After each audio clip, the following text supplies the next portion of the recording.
All right, so my approach to this one is going to be really different than things I've been doing in the past, I think. So I'm actually going to be doing a lot of calculations a lot earlier than I normally would. I think it makes it easier to get a sense of what's going on.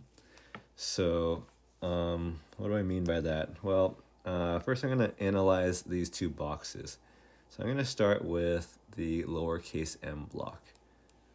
So maybe I'll do that in the space down here. Lowercase m. So that's got two forces acting on it. It's got gravity and it's got tension. And the gravity on it will equal to m times g. And that would be equal to 1 times 9.8. So the mass is given there as 1 kilogram. And that'll equal to 9.8 newtons. And then it's got a rope above it attached to it, so it's got a tension going upwards. Now, what are the possible scenarios for this tension? It's possible that it's totally balanced. It's possible that it's totally balanced. Because the question asks, what happens if we release it from rest? Well, one option is that it stays at rest. That's an option. If it stays at rest, then this is going to be totally balanced. Another option is that, well, maybe these blocks will actually start moving. So maybe that little block, that 1 kilogram block, is heavy enough to be able to pull itself down, but also pull capital M across the table as well. And if that's the case, then tension would be less than 9.8 newtons. But right now I don't really know. So that's kind of as far as I can get when I look at lowercase m. Okay, now I'm going to go and look at uppercase m.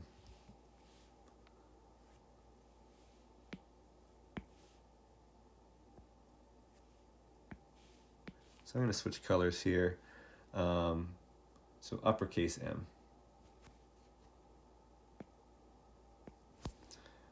I'll draw the free body diagram for it. Once again, there's going to be some ambiguous things. So one thing's for sure is that it's got its own gravity, which will equal to m times g, so capital M this time, which is 4 times 9.8.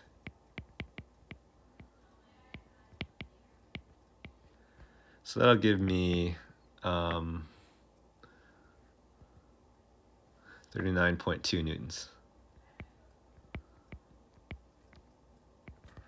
And it's also got normal force, and that's actually going to be equal, tick marks there, because it's on a horizontal table and there's no other upwards or downwards force. So this block is not going to start flying into the air or anything like that.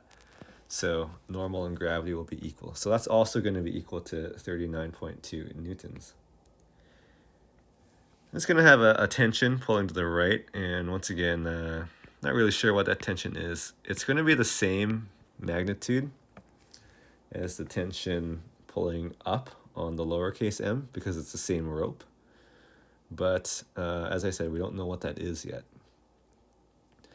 And there's also going to be friction. There's also going to be friction here. And this is also a little ambiguous.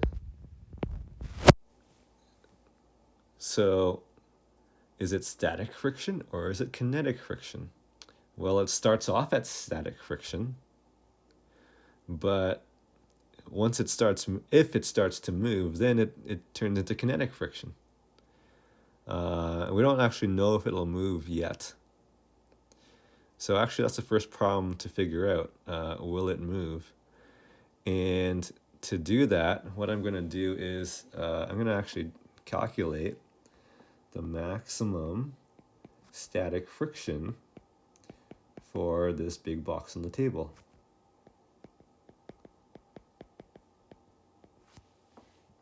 the maximum static friction would be the static coefficient times the normal force.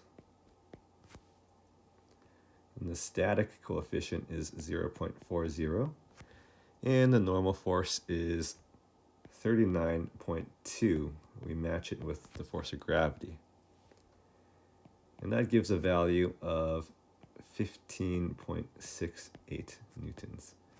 So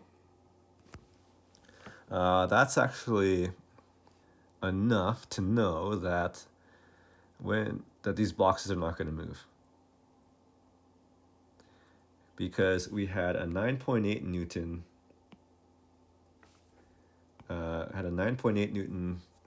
pulling down on that one block, and that was the only force we really had to try to make things move.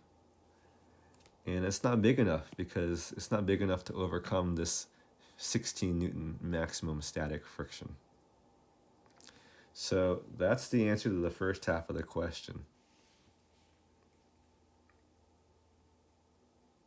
So I'll say, since gravity on lowercase m is not enough to overcome static friction on uppercase M, the objects will stay at rest.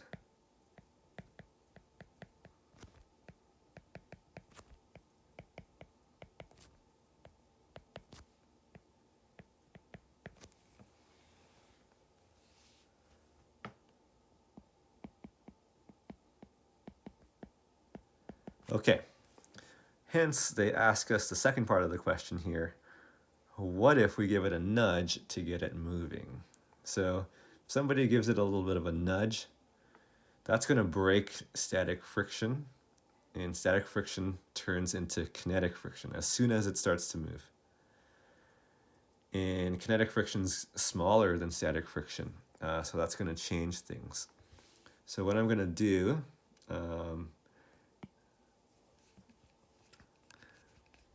so I'm going to go to green here. So give it a nudge. So after it gets a nudge,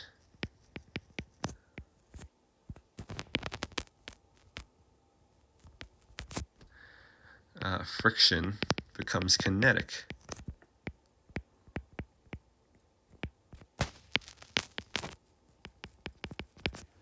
So what I'll do is I will calculate kinetic friction.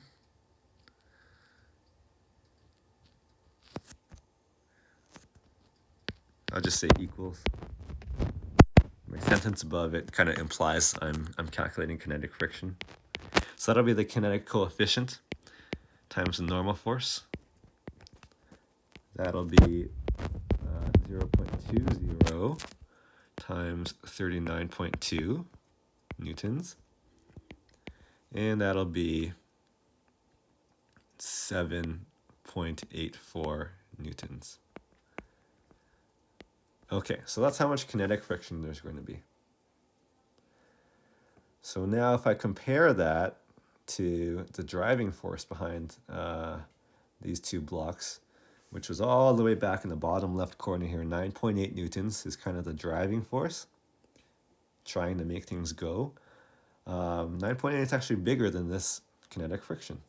So these blocks will actually accelerate after being given a nudge. I can calculate that acceleration with Newton's second law. So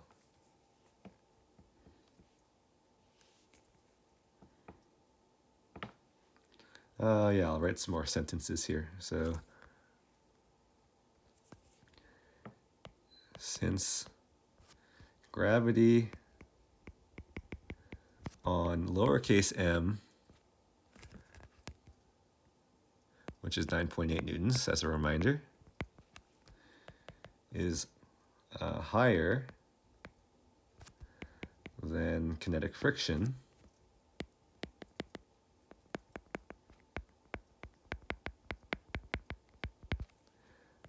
call it the system, so the system refers to both blocks together, will accelerate. And I'll calculate it using Newton's second law.